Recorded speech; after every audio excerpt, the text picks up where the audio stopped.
ខ្ញុំធ្លាប់ជួបហើយបងប្អូនខ្លះចំណាយលុយលើរឿងអត់ចាំបាច់សោះ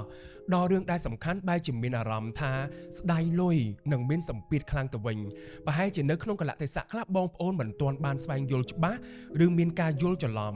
ជាក់ស្ដែងបងប្អូនមួយចំនួននៅពេលដែលនិយាយទៅដល់ការការពារអាយុជីវិតធានារ៉ាប់រងអីហ្នឹងបែរជាមានអារម្មណ៍ថាថ្លៃហើយខ្លាចខាតហើយក៏មានបងប្អូនមួយចំនួនទៀតយល់ឃើញថាធានារ៉ាប់រងហ្នឹងគឺសម្រាប់តែអ្នកមានទេបើសិនជាបងប្អូនកំពុងតែយល់ឃើញបែបនេះខ្ញុំសូមប្រាប់ថាបងប្អូនកំពុងតែខុសហើយខុសធ្ងន់ទៀតបើយល់ថាធានារ៉ាប់រងនឹងគឺសម្រាប់តែអ្នកមានលុយស្ដុកស្ដំតែប៉ុណ្ណោះការពិតទៅផលិតផលការពារអាយុជីវិតគឺសម្រាប់មនុស្សគ្រប់គ្នាមិនប្រកាន់ពូជសាសន៍ពណ៌សម្បុរភេទឬក៏កម្រិតទ្រព្យសម្បត្តិឡើយផលិតផលការពារអាយុជីវិតគឺជាទំហំការពារហិរញ្ញវត្ថុដ៏ល្អបំផុតមួយនិងមានសារៈសំខាន់ខ្លាំងបំផុតសម្រាប់មនុស្សគ្រប់គ្នាមិនប្រកាន់ស្ថានភាពគ្រួសាររបស់បងប្អូននៅក្នុងកម្រិតណានោះទេ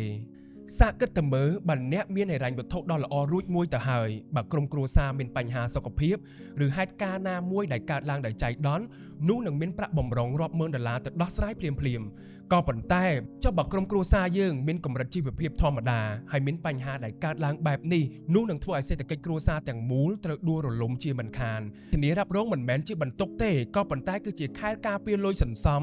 និងការពារអនាគតដ៏ល្អប្រសើរមួយដូច្នេះចំណុចដែលបងប្អូនត្រូវដឹងខ្លាំងបំផុត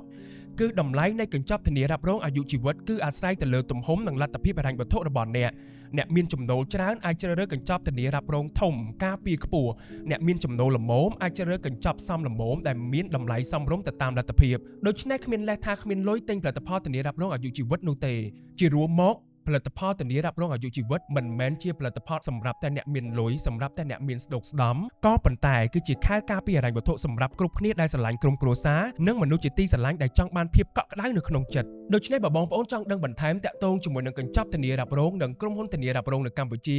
ខ្ញុំសូមណែនាំក្រុមហ៊ុនដ៏មានទំនុកចិត្តមួយនោះគឺក្រុមហ៊ុន Royal Group Life Insurance ដែលជាក្រុមហ៊ុនធានារ៉ាប់រងដែលបានចាក់ឫសយ៉ាងជ្រៅនៅក្នុងប្រទេសកម្ពុជានិងជាក្រុមហ៊ុនបត់សម្ព័ន្ធរបស់ក្រុមហ៊ុន Royal Group ក្រុមហ៊ុន Royal Group Life Insurance ត្រូវបានបង្កើតឡើងដោយជនជាតិខ្មែរដើម្បីប្រជាជនកម្ពុជា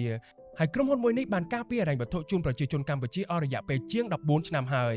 ក្រុមហ៊ុនមួយនេះនៅតែបន្តបេសកកម្មនៅក្នុងការការពារសុវត្ថិភាពហិរញ្ញវត្ថុសុខភាពផ្លូវចិត្តនិងភាពរីកចម្រើនរបស់ប្រជាជនកម្ពុជាក្រុមហ៊ុន Royal Group Life Insurance សុវត្ថិភាពថ្ងៃនេះកាន់តែរឹងមាំនៅថ្ងៃស្អែក